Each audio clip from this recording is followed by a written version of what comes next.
El cuarto valor elegido por el ITALDE es precisamente el de la globalización. Iñaki Azúa nos va a explicar qué quiere decir el ITALDE con este valor.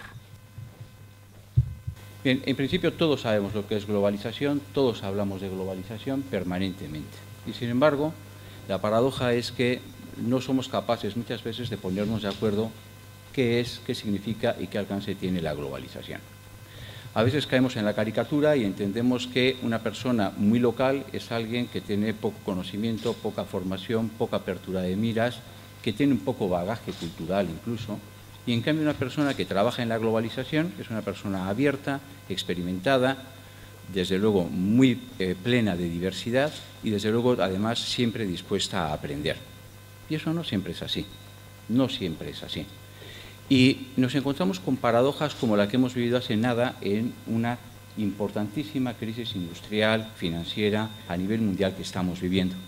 Qué paradoja cuando todo el mundo vemos en el exterior parte de nuestra solución, queremos salir porque hay mercados emergentes, hay márgenes suficientes para poder compensar las pérdidas que tenemos en nuestra actividad más próxima, más local, y sin embargo parece que demandamos y queremos que en lo local se nos proteja y que otros no entren a quitarnos nuestros espacios de competencia y esos espacios donde siempre hemos vivido.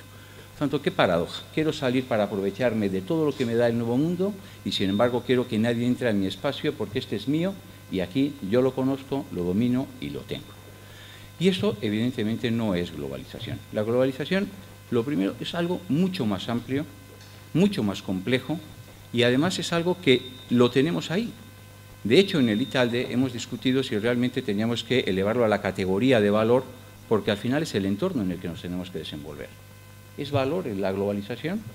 ¿O lo que es el valor es la actitud con la que tenemos que abordar la globalización? Por lo tanto, es una primera reflexión que hicimos, pero al final concluimos que era bueno incorporarlo como un valor porque va a ser parte de nuestra posición competitiva en el mundo, parte de nuestro desarrollo como personas, como país, en el entorno en el que tenemos que desarrollarnos. Tres ideas muy simples de globalización. ¿Qué se entiende por globalización? De una manera muy básica. Y la Real Academia nos dice que es aquella tendencia de los mercados, de las empresas, de salir más allá de nuestras fronteras. Primera pregunta, ¿qué entendemos hoy por frontera? ¿Qué son las fronteras? ¿Realmente son tan nítidas como estaban las fronteras dibujadas y pintadas hace años? Hoy realmente las empresas, las personas, trabajamos atendiendo estrictamente a fronteras como las estudiamos de pequeños o estamos trabajando en entornos mucho más abiertos, mucho más interrelacionados, donde es difícil saber cuándo entramos y cuándo salimos. Realmente el mundo y la frontera tiene un valor cada vez más relativo, más relativo.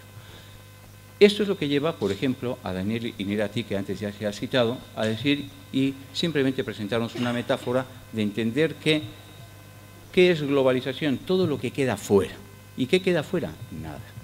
Realmente la globalización es el todo. Y en ese entorno es donde nos tenemos que desenvolver. Pero claro, ¿cómo nos tenemos que desenvolver? Y aquí aparece una pequeña primera importante reflexión que nos hace, por ejemplo, la Comisión Europea.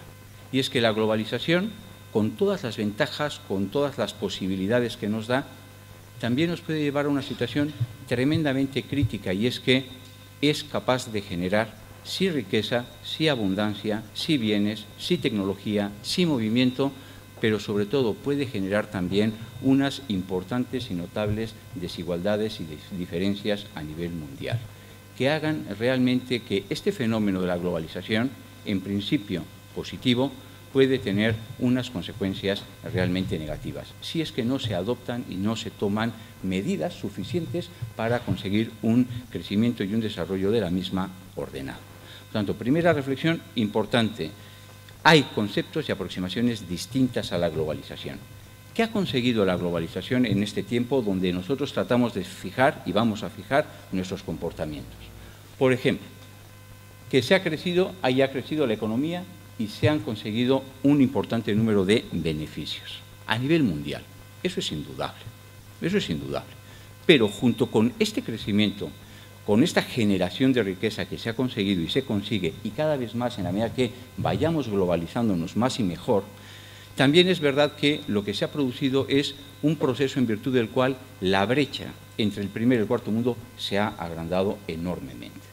Cada vez los ricos son más ricos y los pobres más pobres. Y esta brecha, evidentemente, es simplemente por sí misma una mala foto de lo que es hasta ahora el proceso de globalización. Si no se ponen remedios, medidas que permitan superar, limar y reducir esa gran diferencia que hay entre quien más tiene y menos tiene, evidentemente no estamos haciendo un buen uso de esto que llamamos un valor como globalización. Dato muy importante. Por otra parte, tanto las empresas como los trabajadores, gracias a esta globalización, están viendo también cómo es cada vez más frágil en sí misma. Y el deterioro y la destrucción de empresas y puestos de trabajo también se ha acrecentado de manera notable desde que el fenómeno de la globalización surge y se extiende. Somos cada vez menos seguros como teníamos antes en modelos mucho más reservados, mucho más acotados y por lo tanto donde la capacidad de que otros entren y nos muevan y nos acudan para tener que competir pues era menos visible, menos rápida y menos fuerte. Pero al mismo tiempo en esta globalización, ¿qué más se ha producido? Que hemos ido viendo y descubrimos cómo aparecen nuevos jugadores. Y aparecen lo que muchas veces llaman, bueno, son los países BRIC, son los países emergentes, que ¿cuántos son? ¿Son realmente los países BRIC o hay otros muchos que no están ahí simplemente porque es complejo de decir y aprender un acrónimo?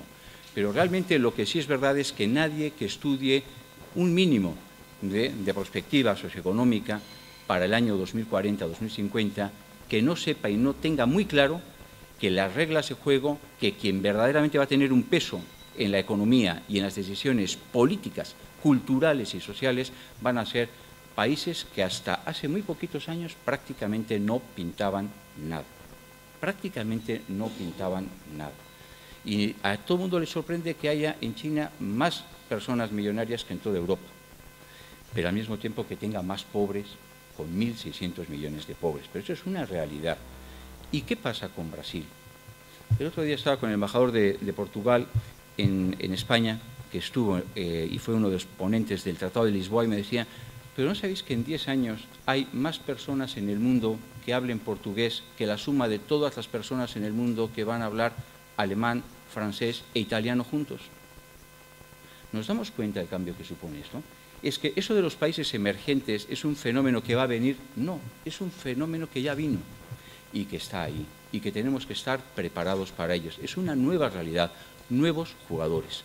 Y eso nos obliga a aprender, además de tener que aprender a conocer y a entender la diversidad, nos obliga también a entender nuestras fortalezas, dónde estamos desde el punto de vista de lo propio, de lo local, dónde podemos entrar en no la cadena de valor, sino en las múltiples cadenas de valor que se van a ir produciendo en distintos mercados y en distintas realidades que serán locales como la nuestra, pero en su conjunto serán globales para ver cuál es el papel que en cada una de estas realidades podemos jugar. Y esto nos lleva a una reflexión, y es que cuando hablamos de la globalidad y de la globalización, vamos a tener que hacerlo desde lo local. Aquí tenemos que saber cuáles son nuestras competencias, dónde podemos profundizar en ellas, cómo podemos aprovechar los valores que hemos comentado antes de conocimiento, de cambio, de cooperación, para ser fuerte en nuestra posición en determinados elementos de valor, para ser atractivos para otros y al mismo tiempo para poder ir fuera e incorporarnos con atractividad a sus procesos de cambio y de desarrollo.